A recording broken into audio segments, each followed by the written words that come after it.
We configured the most powerful AI models into two expert debaters to tackle one of the most controversial questions ever. Has the Bible been changed over time? Meet the two AI-generated debaters in today's discussion. I'm Levi, and I think the Bible has been changed. Over centuries of translations and edits, its message may not be exactly what it once was. And I'm Miriam. I believe that even if people have handled the text, its core message remains the same, untouched by time. For extra excitement, we've added a specialist AI model to judge each part of the debate. Stay tuned to see who wins, but don't cheat yourself by skipping ahead. Round 1 starts with spectacular action from both sides. Our first question digs right into the heart of the matter. Has the Bible's message been changed through translation? Can words altered from language to language truly keep their original meaning? Let's hear what our debaters have to say. Look, translating any text, especially one as old and complex as the Bible, is tricky. Words in ancient Hebrew or Greek often don't have exact matches in modern languages. Over time, translators have to make choices, and each choice slightly reshapes the meaning. It's like playing a game of telephone across centuries. The result? Some of the Bible's original ideas may have been lost or even distorted. I hear you, Levi, but let's not forget that the Bible was written to share a message, not to get hung up on every word. The core message, love, faith, forgiveness, stays strong, even if a word here or there changes. Many dedicated scholars have worked to keep the translations as close as possible to the original. If the essence of the message remains, can we really say it's been corrupted? But intent isn't everything. When scholars make translation choices, they're bringing their own biases, cultural, religious, even political. For instance, some translations emphasize obedience, others emphasize faith. Which is closer to the original? And how can we be sure what we're reading is what was intended? Levi, scholars are well aware of this. In fact, that's why there are so many versions of the Bible, each one carefully studied, compared, and cross-checked. Sure, there may be slight differences, but those versions actually protect the message by giving us a richer view of its original meaning. I'd say that keeps it pretty safe from being lost. But think about how much has changed, Miriam. The English language alone has transformed over the centuries, and that's just one language. For example, words like a charity or virtue have shifted in meaning. If the language we're reading has evolved, so too has the message in our minds. Language does change, but we adapt. The Bible's themes are timeless: love, justice, hope. These ideas don't depend on precise words. They resonate beyond translation. People across cultures have found meaning in it despite language differences. That shows it's the message, not just the words, that counts. Even if the themes are big, the details matter. How we understand those themes can change drastically based on a word or two. A slight tweak could shift the meaning of a whole passage. Doesn't that open the door to altering the message itself? Only if we believe the Bible is limited to exact words. I'd argue its impact and relevance prove that it speaks to people's hearts beyond words alone. That's a power beyond language. Both arguments had depth, but here's the verdict. Levi made a strong case about translation choices affecting meaning, earning points for clarity and historical insight. Miriam countered well by focusing on the Bible's core theme surviving translation. Overall score for this round: Levi, 82 points. Miriam, 87 points. Who do you think made the better case? But hold on tight. This was just the first round and the debate is just heating up. With translation debated, let's now ask another important question. Has the Bible been changed over time by political influence? Have leaders and authorities throughout history modified its contents to fit their agendas? Let's see what our debaters think. Let's start with the idea that powerful leaders could have manipulated the Bible to serve their purposes. Sure, some tried, but the Bible's widespread distribution across different cultures and languages made it difficult for any one group to control it. It's been in the hands of people across the world, and that diversity protects its message from any one political agenda. Interesting point, Miriam, but history tells a different story. Powerful empires, Rome for example, have had a huge influence on how the Bible was compiled and shared.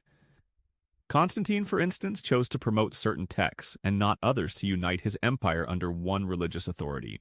When the powerful choose which books make it in and which don't, that's influence. and it's not always for purely spiritual reasons. Constantine may have promoted certain texts, but he didn't invent them. These books were already respected by early Christians. And keep in mind, the texts he approved went through rigorous debate among scholars and religious leaders who were driven by faith, not politics. If the Bible were so easy to manipulate, wouldn't we see more drastic shifts in its message across different periods? True, but let's look closer. Even subtle shifts can have major impacts over time. Take the King James Version in England. While it's a beautiful translation, it's also an example of a text influenced by political motives. King James aimed to unify the Church of England. Leaders often use Scripture to justify their authority and power. With that kind of leverage, who's to say parts of the message weren't softened or emphasized to support political goals? Even if leaders had their agendas, the Bible's message ultimately rests with readers and their interpretations. In fact, people often resisted rulers who misused Scripture. Think of religious reformers. They challenged those in power who misinterpreted or misused the Bible. Its core message is so resilient that people keep returning to it as a source of truth, even against political tides. But resistance proves my point. Reformers had to fight to bring back what they saw as the true message of the Bible. That shows how much influence politics had. If the message wasn't affected, why would they need to reform anything in the first place? Or perhaps it shows how people are willing to keep defending the Bible's true meaning. Sure, there were attempts to control it, but it endures because its teachings are greater than politics.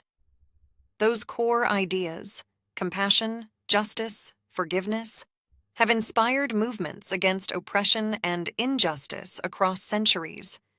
A politically motivated Bible wouldn't have that kind of legacy. But just wait until you hear Levi's final argument. He's about to make a powerful point. Miriam, even if the big themes are universal, political influence affects how people interpret them. A small edit or emphasis can sway how people see authority, morality, and obedience. So yes, the Bible has depth, but that depth can also be directed or twisted depending on who's holding the reins. I understand, Levi, but that's where the Bible's message stands out. Despite centuries of attempts to control it, people return to its core, looking for truth. That's the sign of something that survives beyond human agendas, beyond politics. And with that, both sides have made powerful points on the question of political influence. Let's see what our AI judge thinks of this round. Levi provided strong arguments on political influence, shaping interpretations and gaining points for impact. Miriam countered effectively, arguing that the Bible's core message persists despite outside control. Final score for this round, Levi 85 points, Miriam 88 points. If you thought this round was thought-provoking, the next one will dive even deeper. Buckle up, there's more to come. With political influence covered, our next question digs into the Bible's content itself. Do historical errors or inconsistencies mean the Bible has been corrupted? Let's see what each side has to say on this one. Inconsistencies are hard to ignore. The Bible's different accounts of events, like the four Gospels, which tell the story of Jesus in very different ways, raise questions. If the Bible were perfectly consistent and divinely protected, wouldn't these stories match? These differences suggest the text has been edited and modified, maybe even unintentionally by the people who passed it down. Levi, the differences you mention are exactly what make the Bible so powerful. These varied perspectives enrich our understanding instead of limiting it. Different viewpoints add depth. Think of it as a tapestry, with each thread adding a unique color. The message doesn't rely on every detail lining up perfectly. It's the greater picture that matters. But can we trust a tapestry that has contradictions? If two accounts don't match, it brings the whole story into question. And it's not just the Gospels. There are genealogies, numbers, and details that don't add up. These inconsistencies hint that human error and alteration were likely part of the process, maybe even to the point of changing the original message. Let's not confuse detail with intent, Levi. Many religious scholars see these differences as minor compared to the Bible's major themes. A few historical inaccuracies don't cancel out its spiritual truths. The Bible is a spiritual text, not a history book. Its purpose is to teach, inspire, and guide, not to provide a flawless historical record. Fair enough, but doesn't that line of thinking allow anything to be overlooked? By dismissing inconsistencies as minor, aren't we just ignoring evidence that the text has changed? If we see it as spiritually valuable, shouldn't we also hold it to a higher standard of accuracy? On the contrary, Levi, faith isn't about nitpicking details. The Bible has inspired countless people despite small inconsistencies. And in fact, those differences in perspective show that the message can be shared widely, touching different cultures and communities. The essence is preserved, even if a few historical details differ. But don't you think accuracy supports faith, Miriam? If these small errors exist, how can we be sure that bigger issues haven't crept in too?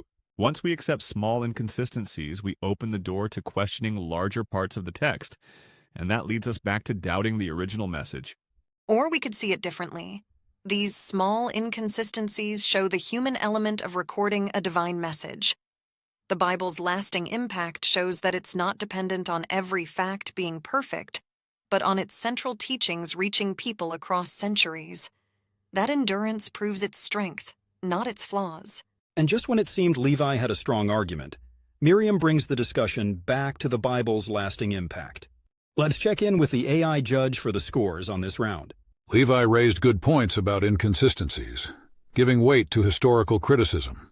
Miriam effectively defended the idea that spiritual truths matter more than exact details. This round scores: Levi, 84 points. Miriam, 89 points. If this round got you thinking, the next one's going to push things even further. Stay tuned, it only gets better from here. Moving deeper, our next question asks, has human interpretation corrupted the Bible's original message? With thousands of interpretations across cultures and eras, can we trust that the Bible's true meaning has been preserved? Let's see what our debaters think. Human interpretation is inevitable, but it doesn't mean the message has been corrupted. The Bible is rich, layered, and adaptable, meant to speak to people from all walks of life. Different interpretations actually help us see new aspects of its teachings. In a way, they strengthen the message by showing how universally it can resonate. Sure, Miriam, but with so many interpretations, which one is right? Some interpret the Bible literally, others metaphorically, and still others politically. When everyone can read the same text and walk away with vastly different meanings, it's fair to ask if the original message is even recognizable anymore.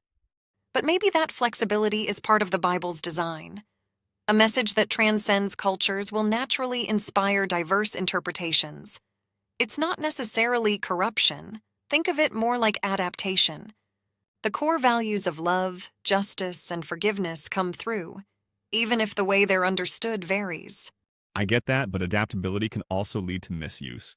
History is full of examples where people twisted scripture to justify wars, oppression, and discrimination.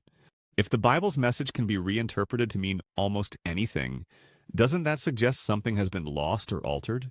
Or maybe it suggests something more powerful, that the Bible speaks to people in whatever context they're in, even if that means some misunderstand it. Misinterpretation happens, but the Bible has survived all kinds of readings and misreadings. The fact that people keep coming back to its core messages shows that something deeper remains intact. But how do we even know what that core is? If interpretations change across time and culture, then who decides what the true message is? Without a clear, consistent interpretation, we're left guessing what the Bible originally intended. That's the beauty of it, Levi. We don't need to all agree on every detail for the Bible to have meaning. Its truths are big enough to handle different perspectives. By focusing on the heart of its teachings, we preserve the message. It's bigger than any one interpretation. Just when it seemed Levi was gaining ground with his point on misuse, Miriam brings the focus back to the Bible's enduring value across interpretations. Let's see how our AI judge scores this round. Levi presented a compelling case on the dangers of diverse interpretations leading to misuse, earning points for highlighting practical impacts. Miriam countered with a strong defense of the Bible's adaptability and universal message. Scores for this round: Levi 86 points, Miriam 90 points. With round one complete, brace yourself for what lies ahead. It's going to get intense. Stay tuned for the final chapter and the judge's ultimate verdict. After a thought-provoking debate, it's time to reveal the final scores and provide a summary of the arguments. Levi argued effectively that the Bible's message has been shaped by human factors, translation shifts, political influence, historical inconsistencies, and interpretative flexibility. He highlighted the risks these factors pose to preserving the original message, emphasizing the need for caution and critical thinking. However, presented a strong case for the Bible's resilience. She argued that its spiritual core remains intact despite human handling. The text's adaptability and universal values are its greatest strengths. Final scores: Levi 337 points, Miriam 354 points. Miriam wins this debate. Both debaters brought sharp insights. Levi's approach provided a clear-eyed look at the historical influences on the Bible, questioning whether the original message could have remained untouched through centuries of human influence. His analytical, evidence-based style brought depth and challenge to each argument. On the other hand, defended the Bible's power to transcend exact wording and specific interpretations, arguing for its enduring, unifying message.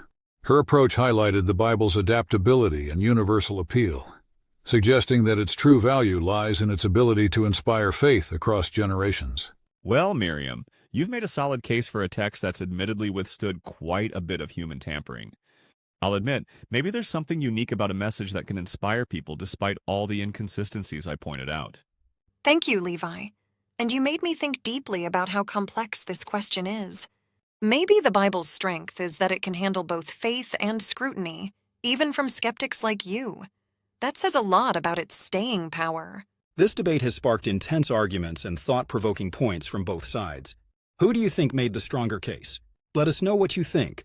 Was the Bible preserved, or has it been changed beyond recognition? Whatever side you're on, one thing's clear. This debate will continue for generations to come.